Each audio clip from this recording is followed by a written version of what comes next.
Om Namo Bhagavate Vasudevaya.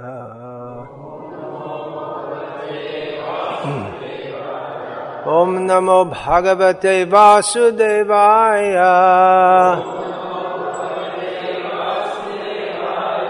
Om Namo Bhagavate Vasudevaya.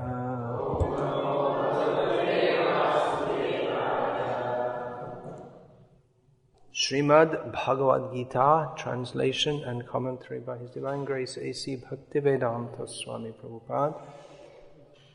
Chapter 8, text 16. Brahma bhuvanaloka punar avartino arjuna mamupetya tu kaunteya punar janma na vidyate. From the highest planet in the material world down to the lowest, all are places of misery wherein repeated birth and death take place. But one who attains to my abode, O son of Kunti, never takes birth again. Please sit in a way that you don't put your back to the deity. Thank you. Purport: all kinds of yogis, karma, jnana, hatha, etc., eventually have to attain devotional service in Bhakti Yoga or Krishna consciousness before they can go to Krishna's transcendental abode and never return. Those who attain the highest material planets, the planets of the demigods, are again subjected to repeated birth and death. As persons on earth are elevated to higher planets, people on higher planets such as Brahmaloka, Chandraloka and Indraloka fall down to earth. The practice of sacrifice, called Panchagni Vidya, recommended in the Chandogya Upanishad, enables one to achieve Brahmaloka. But if on Brahmaloka one does not cultivate Krishna consciousness, then he must return to earth. Those who progress in Krishna consciousness on the higher planets are gradually elevated to higher and higher planets, and at the time of universal devastation are transferred to the eternal spiritual kingdom. Baladeva Vidyabhushana, in his commentary on Bhagavad-gita, quotes this verse: Brahmana sahate sarve samprapte pratisanchare parasyante kritatmanah pravishanti parang padam. When there is devastation of this material universe, Brahma and his devotees who are constantly engaged in Krishna consciousness are all transferred to the spiritual universe and to specific spiritual planets according to their desires. The whole message of Bhagavad-gita is encapsulated in this verse, pointing out that this material world is miserable and that we have to go to the spiritual world. This is realism. Sometimes devotees are accused of being unrealistic, that we're not realistic about the real world. But we are realistic about the real world. It's just that we understand that this is not the real world. The real world is not here. The real world is the world of eternal bliss. This suffering is not our real condition. That's why people who say you should be more concerned with the real world, they take it that suffering is our real condition. And that appears to be true. But it's only an appearance. It's not the reality. What is ultimate reality is described here in Bhagavad-gita. The fact that we aspire to be happy, but that in this material world there is actually no happiness, or just there's no real happiness. That indicates that reality is not here. That there is a platform, a real the fact that we aspire for happiness, but that if we objectively examine this world, we will find that what's the happiness? The main happiness in this material world is the joining together of two urinals. It's called sexual pleasure. What is the pleasure? Kim sukham martya dhaminam. In another perspective, that is stated repeatedly in Srimad Bhagavatam. What is the happiness in a place of death? Just like if I were to promise you, not that I can give you it anyway, but if someone was to promise you all that you could imagine, all the beautiful women or lots of money, whatever you desire, for 2 weeks, and after that you'll be tortured to death. Who would agree? Well, that's the situation that we're all in. That we're trying to get, we don't even get all that we desire, but we're trying to get that, but we have to die, and janma mrityu jara vyadhi. Before death, there is the torture of disease and old age,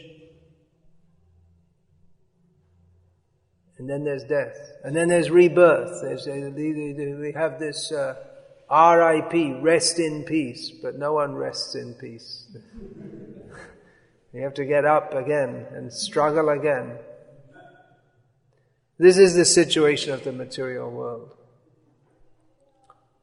So, there are two, if anyone is philosophical enough to think about this, which is not very common because most people are foolish. They simply try to squeeze whatever enjoyment they can out of this suffering condition. Can we have this fan off, seeing as I'm the main recipient of it, and I don't particularly like fans unless the temperature goes over 100 or so.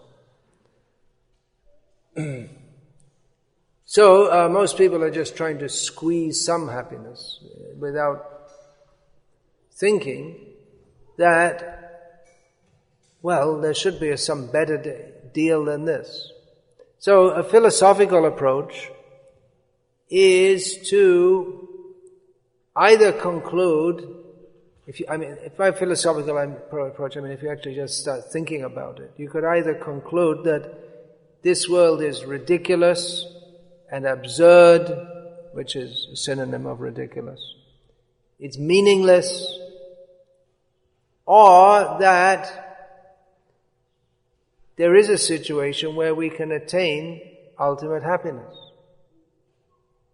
Now, to conclude that everything is meaningless is, well, you can give people credit for thinking about it, but it's not a very intelligent conclusion. Because we see that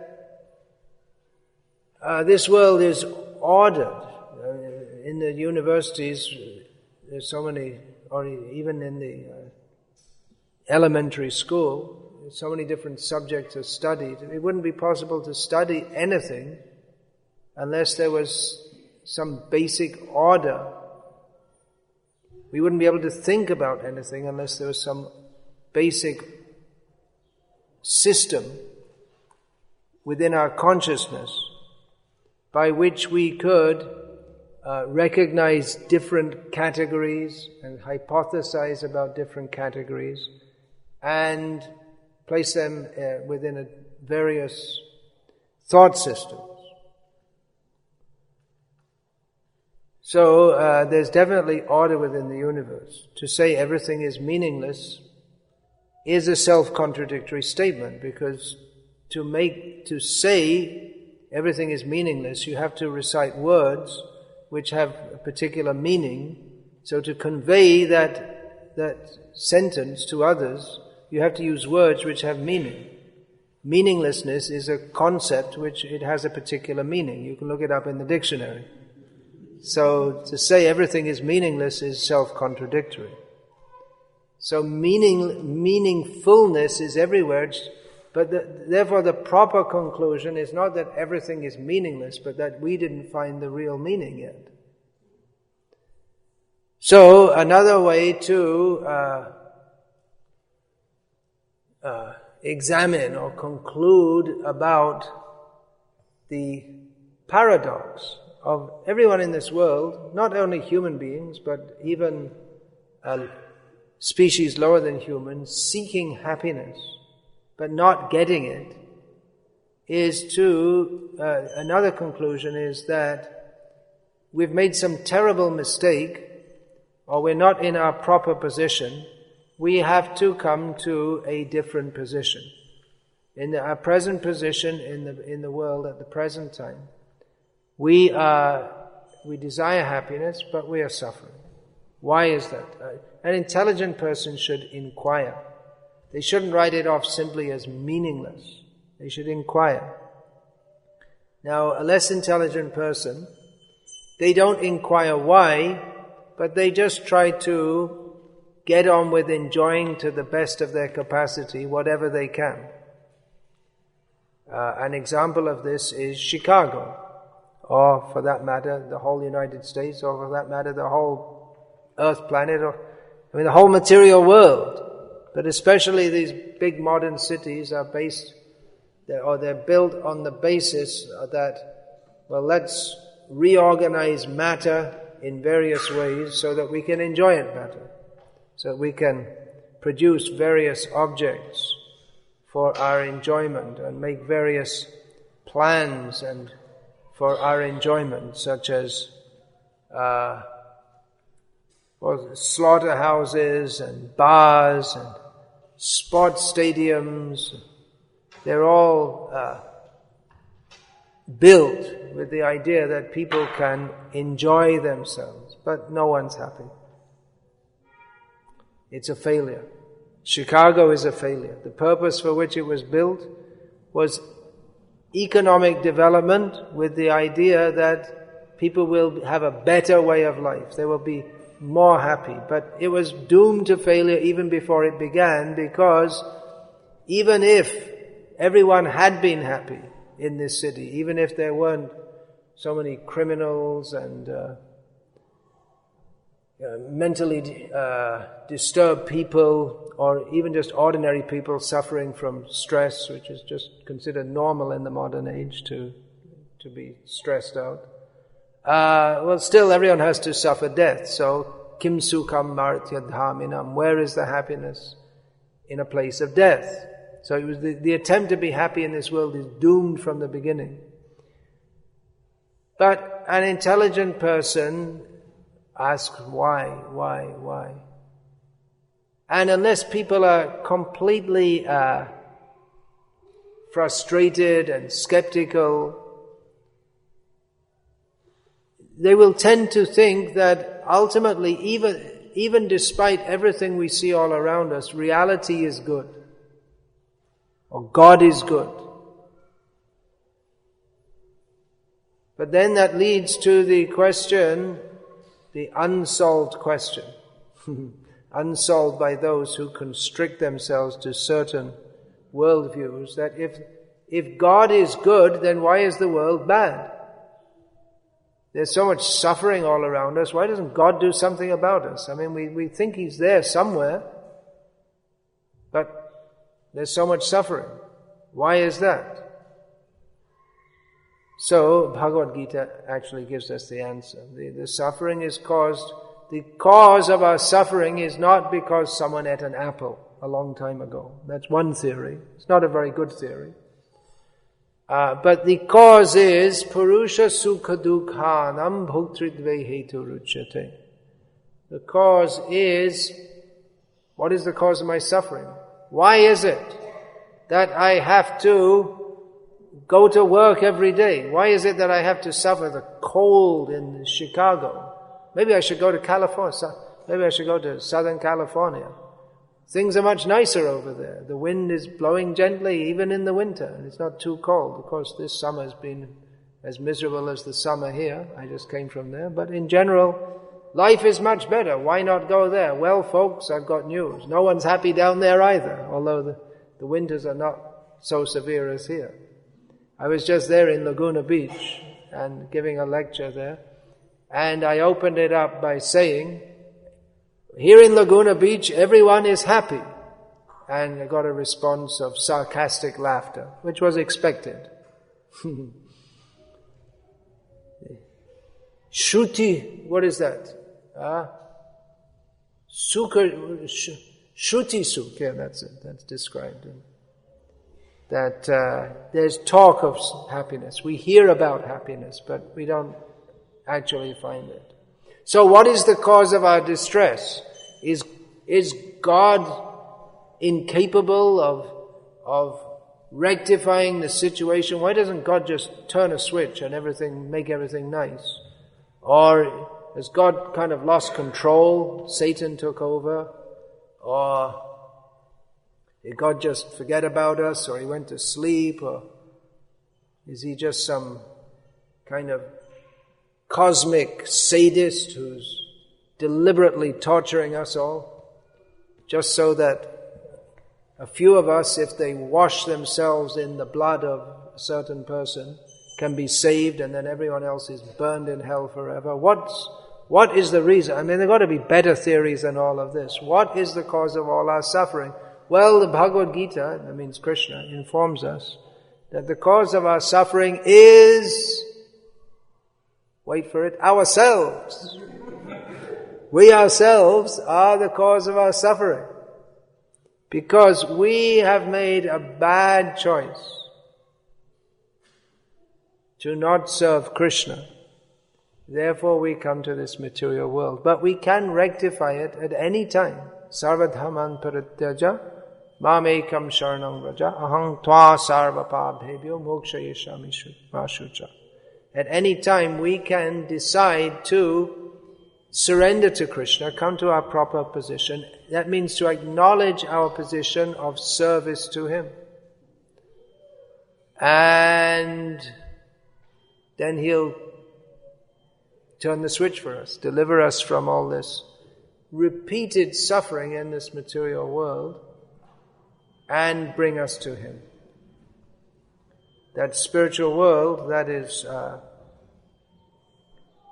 briefly described in just this 4 verses later. Parastasmatu bhavanyo vyakto vyaktat sanatanaha.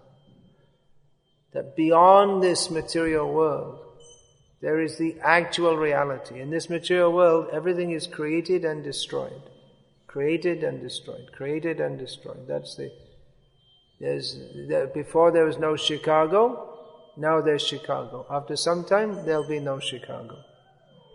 Before there was the Earth planet, after some time, there'll be no Earth planet. Before there was no Earth planet, now there is, and after some time again, there'll be no Earth planet. You will all be destroyed. Now we are in the present body that we are inhabiting, thinking this is me. After, say, 80 years ago, 90 years ago, I don't know how old the oldest person in this room is. None of us were in the present bodies that we are inhabiting. Those bodies didn't exist. Now they exist, and within 90 or 100 years, even the youngest, they won't be in that body anymore. So everything is subject to destruction.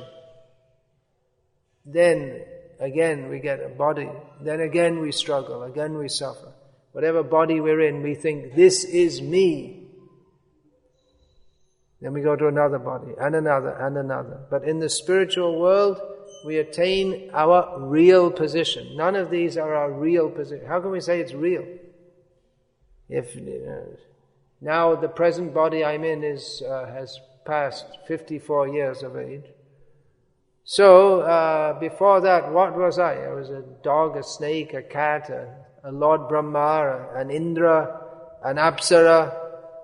I was a rebel rebelling against some system, or I was a despot, or a slave, or so many situations I must have been through. A cat, a dog, an ant, a bug, a microbe.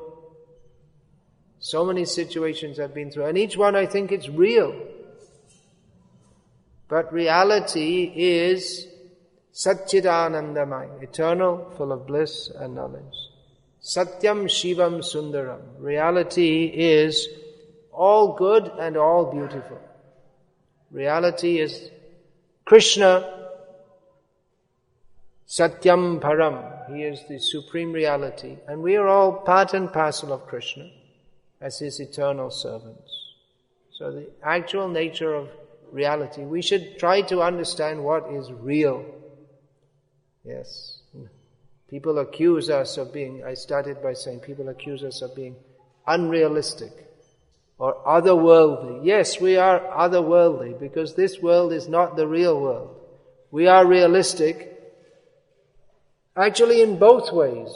We see the misery of this material world, but we're not disappointed or we're not overwhelmed by that. We don't become totally negative about this material world. Of course, in many ways we are very negative because that's realistic.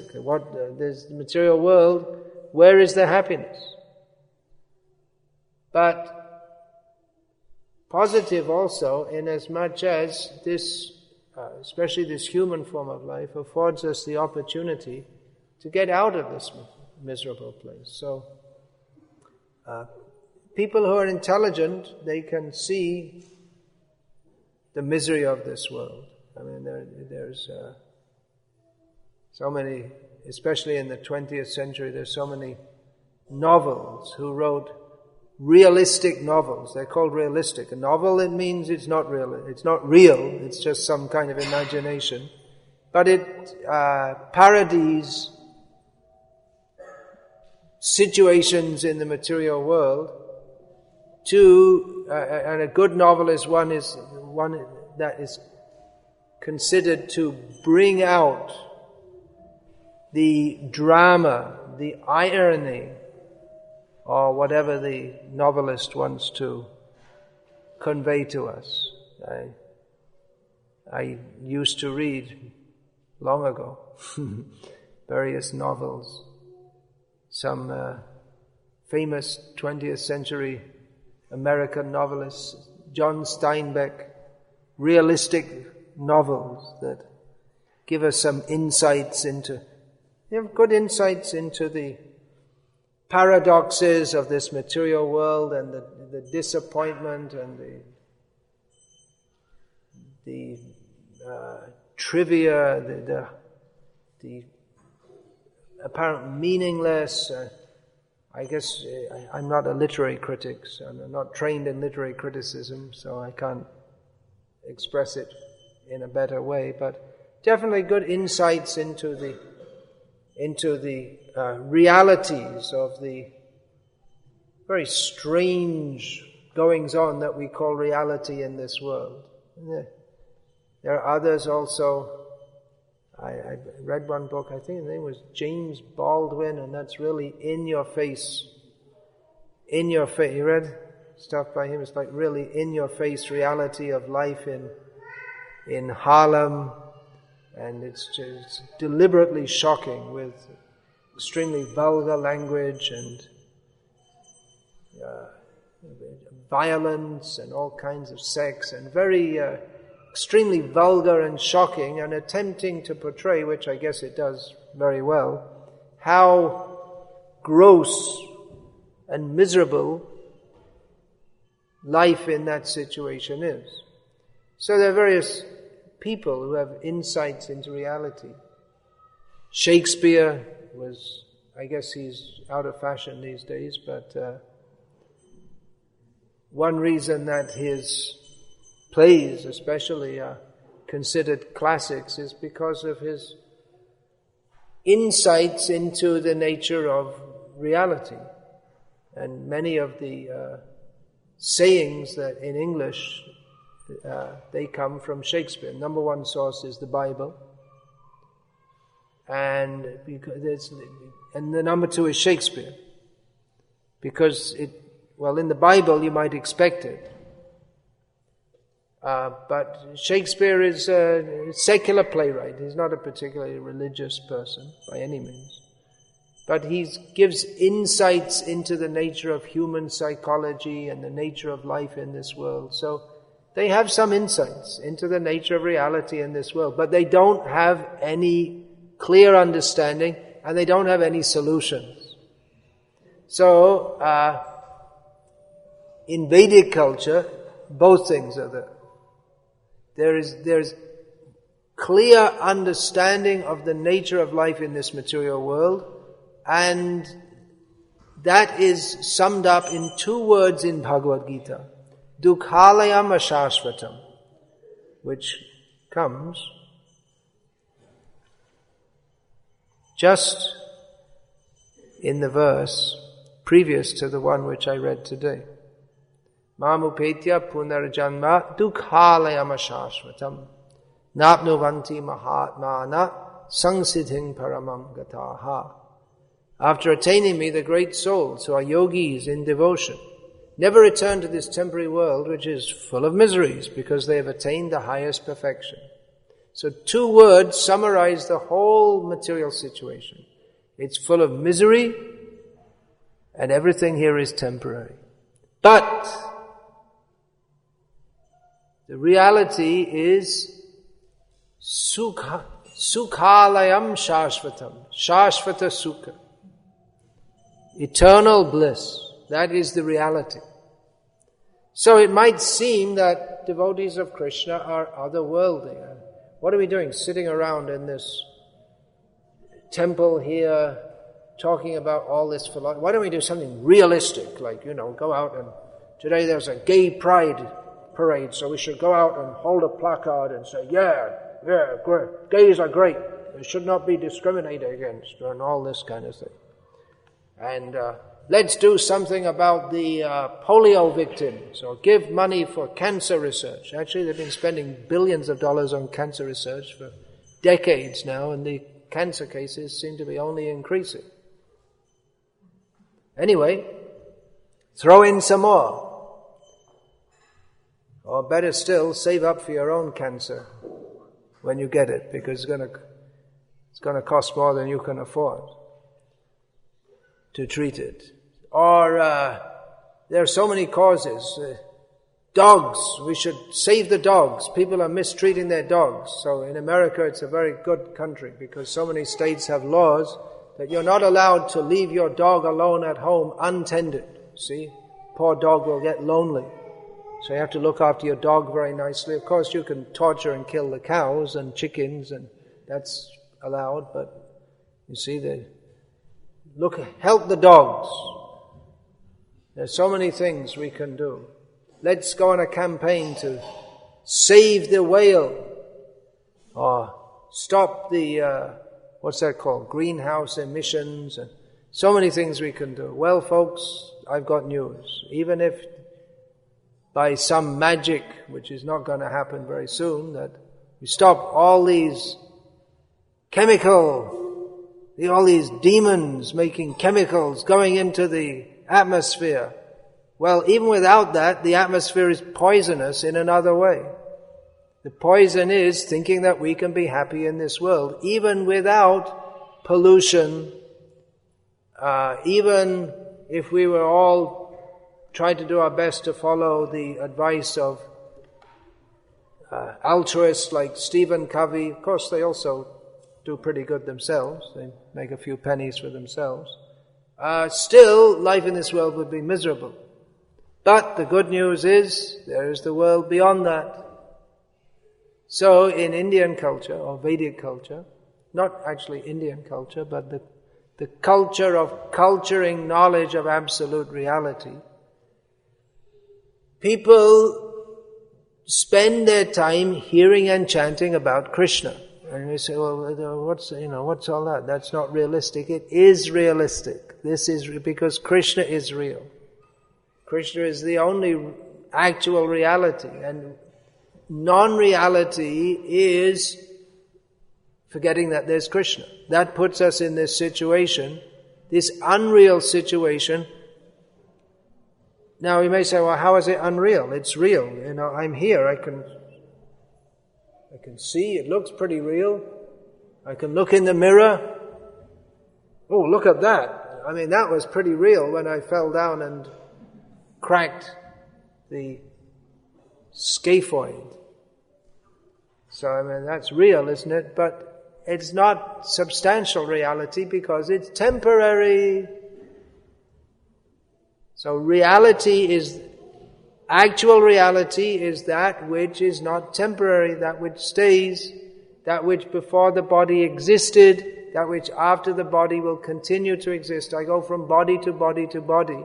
I've been a cat and a dog and an elephant and a tree and Miss World, maybe on some planet at some time. I was Miss World, you never know.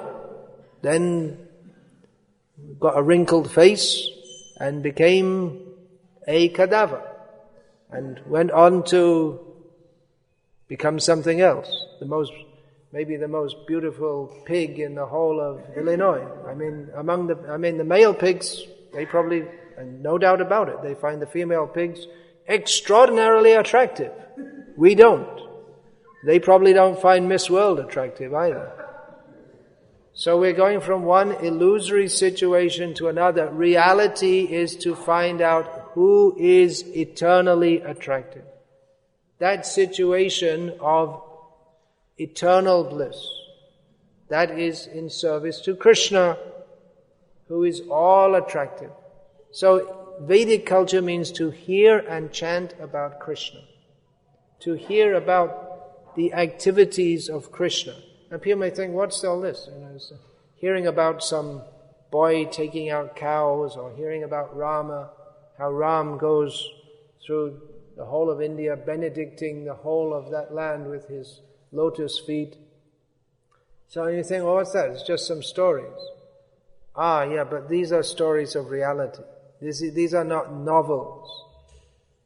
Reality, you see, the novels, they make some situation which is like what they consider to be reality, and very clearly, vividly, they present a picture of all the inherent anomalies. So the Shastra, or the Vedic scripture, of which the Bhagavad-gita that we're reading today is the essence, that shows the misery, foolishness, and suffering of this material world, but also presents the positive alternative, the actual reality, the reality of the spiritual world. And it not just saying that, but gives us a complete understanding of how this material world is miserable and how the spiritual world is all blissful. So, we're interested in what is real, but we don't accept this material world as being ultimately real. Everything here is temporary and meaningless. Just like, how important is it to any of you who was which team was the All-America baseball champion 60 years ago? How important it is to any of you? I don't even know if they had an All-America baseball championship at that time, but just presuming there was, there's the Chicago something Sox, isn't it? White Sox or red? White Sox and Cubs. Are they baseball teams? Is it? So it's going to be a big... They're playing against each other, the Chicago White Sox and the Chicago Cubs. Do they fight? The supporters fight each other? I mean, in Europe, in the soccer teams, they fight each other. Then so it's a big. So, but what does it mean? I mean, even if you're a real baseball fan, I'm not. I don't recommend it, but just theoretically. Then it doesn't really matter to you who won the baseball championship 60 years ago, because it's all gone. So like that, it's all gone. Your whole life is gone, gone, gone, gone. Going, going, gone. That's our life. But what is there that situation which is Anandam Buddhi Vardhanam, ever-increasing bliss, not a struggle. How many of you feel ever-increasing bliss when you get up in the morning to go to the office and think, oh, how wonderful, I have to get up and go to the office or go to the shop, or, I'm just looking forward to seeing my boss. Well, in Krishna consciousness, that's exactly what we feel. It's not a joke. We like to get up every morning and see our boss. Here's our boss. He's a really great guy. I mean, I knew this Krishna consciousness movement was real when somehow or other the first time I went to the temple, which was in England, in a rural area. Somehow I got stuck overnight. Somehow means, I guess it was Krishna's plan. Krishna's very merciful. And then, even though it was snowing outside and there was no money to heat the building, so it was cold, you can imagine, they got me up before 4 o'clock in the morning and threw me in a cold shower, which I never even imagined before. And then the next thing, they were all dancing at 4:30 in the morning. They were dancing for Krishna. I knew this has got to be real. I mean, either these people are totally insane, but according to the philosophy which they spoke to me the night before, it didn't seem that they were insane. It seemed they were very sane. And their food is really good.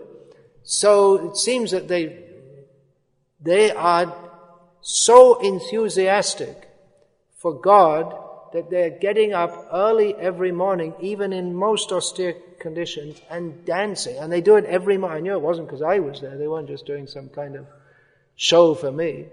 But they do that every morning. So then I knew they must be getting some experience. They must be getting some... I mean, there's no illicit sex, no meat eating, no gambling, no intoxication, no TV, no cinema. You can only eat the food which they allow you to eat. No contraception. I mean, it's no, but they're just completely blissful and happy. So they must be getting something. They must be getting that thing which people don't get from illicit sex, contraception, TVs, big cars, fancy houses, lots of money, so-called security. All the things that are promised from all these things which people don't get, they must be getting from what they're doing. And they're so enthusiastic about it that they get up, even in the horrible weather conditions, to dance for Krishna. So I was convinced. And I'm trying to convince you too. Because, why not? If Krishna is not a matter of if, but from your point of view, it might be if. If Krishna is all beautiful, all attractive, all benevolent, then, and he can accommodate everyone, then why not? Everyone can come. Of course, there's a limit of 300 for this room, but we can take over the whole of Chicago. Why only this? Why only this building for Krishna? Every building should be for Krishna. Every house should be a temple of Krishna. We have the solution to all the problems of Chicago. All the time we hear this siren going off, probably every half an hour or so. What is that? Ambulance, fire brigade, police. We can solve all the problems. Just chant Hare Krishna and be happy, that's all. Simple solution. No need for striptease joints and alcohol and intoxication, gangs. No need. No need for all of this. Just become sane, that's all. Come to the real platform. The real platform is dancing for Krishna. So that's what we're suggesting for everyone. You've come this far. Everyone's coming here to hear about Krishna. So that's very nice. So why not take it fully seriously and take it to others? They had this gay pride parade, but there no one's gay. The original meaning of the word gay is happy. But they're not happy. Whether you stick your thing this side or the other side, no one's happy. Everyone's miserable. So, bow down to Krishna. That will make us happy. Hare Krishna. Hare Krishna. You like that one, huh?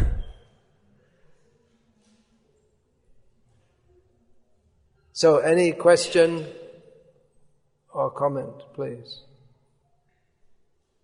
Yeah, please pass over we have an extension microphone or whatever it's called. It's not an extension, it's a cordless microphone to be precise. Hare Krishna. Is that a question or the answer? You want me to ask the question now? The happiness that devotee feels when he's practicing Krishna consciousness, although there's the happiness in this material world, how do you quantify that happiness? Well, we say there's no happiness in the material world, but devotees are happy practicing Krishna consciousness. That's because the happiness of Krishna consciousness is not of this world. It's not worldly happiness. This material world means the world of matter. The Krishna consciousness is on the platform beyond matter. The happiness of this world is matra. What is that? The interaction of the senses with the sense objects. How does that verse begin? Yehi sangsparshaja bhoga dukkha yone evate adyanta vanta kontayana teshu ramate buddha. The happiness of this material world is that of interacting the senses with the sense objects. It's on the platform of matter.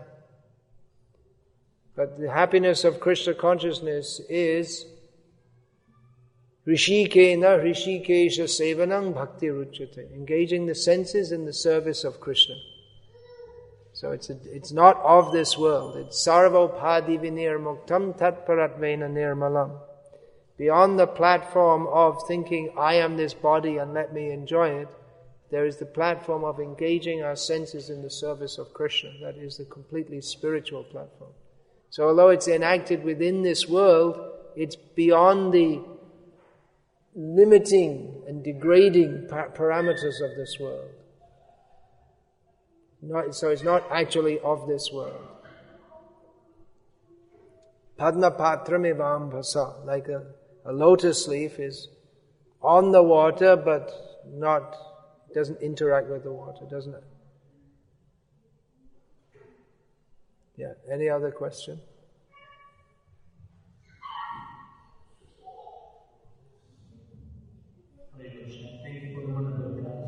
Wonderful. What struck wonder in you? Most of the religions are inconclusive and anticlimax. What is the reason? Most of the other religion than is Vedic. Other religion? Most of the other religions are. Well, reality, if we can, without saying this religion or that religion, if we understand that reality is Satyam Shivam Sundaram, actually real, actually all beneficial, and all beautiful, all attractive, then anything which is not properly linked with that is going to be disappointing.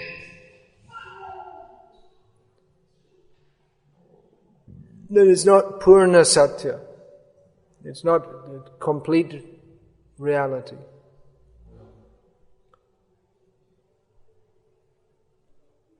So it will suffer from incompleteness. Then anything else? Yeah. Hare Krishna. One thing we see in the modern world, we were mentioning about this in the beginning of the discussion, that people are so distracted that they have lost their ease in the spirit.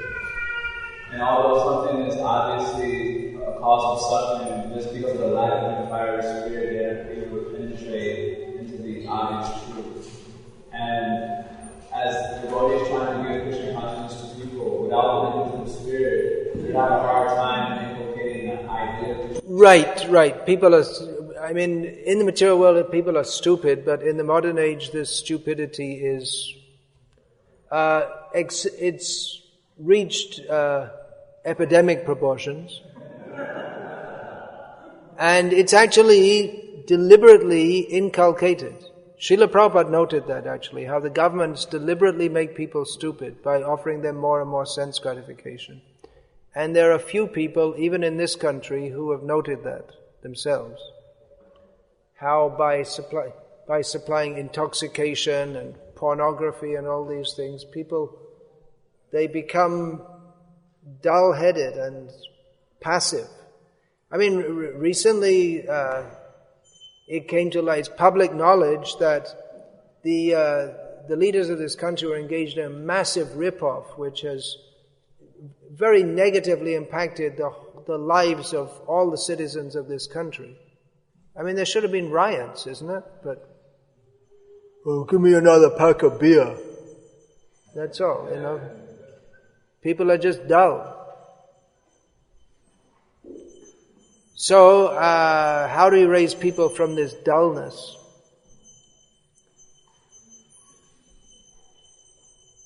Go on Harinam Sankirtan, give them prasadam, and give them Prabhupada's books. These, by exposure to Krishna consciousness, their original consciousness will be revived.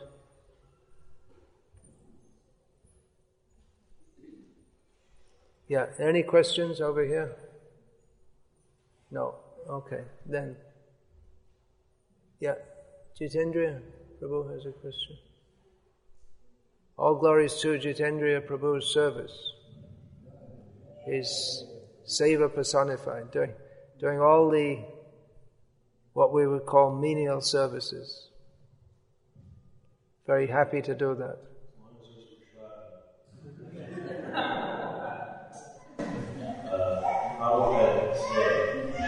Sense gratification, that's all they know. That's all they know is sense gratification, yeah. So give them the books. And also, like this, public festivals, Harinam, they can see that, people can see that devotees are experiencing a different kind of happiness on Harinam Sankirtan. They can perceive that. Especially if we give them the books, that will help them also. And we should have public speeches, all these should go on together. That, like I say, they only know sense gratification, but they can be exposed to Krishna consciousness, which is soul-to-soul resuscitation. Someone whose soul is awake, they can communicate that to others. They can go right all through the layers of ignorance and dullness and pierce right through that.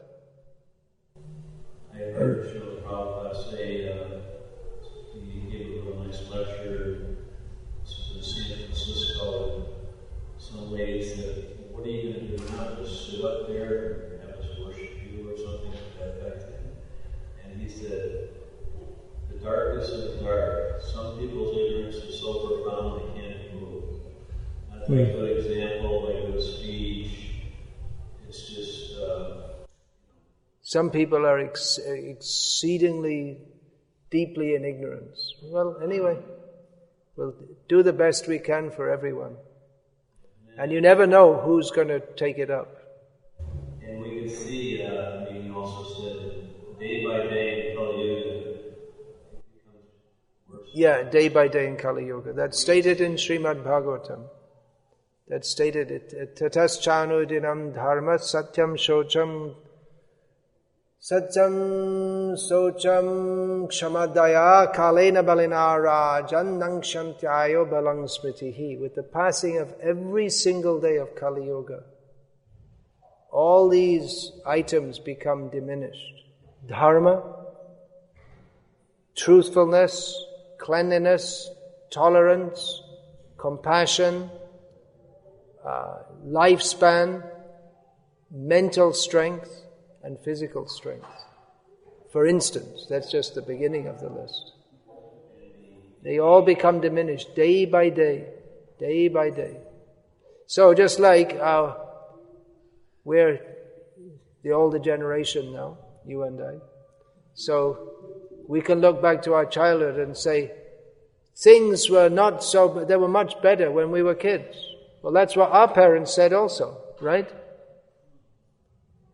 So you can just imagine it's going to get worse and worse and worse. Srila Prabhupada said that people would eventually have babies just to eat them. So better go back to Godhead. Don't waste time now. Don't come back in this Kali Yuga. Go back now. Go be serious about Krishna consciousness.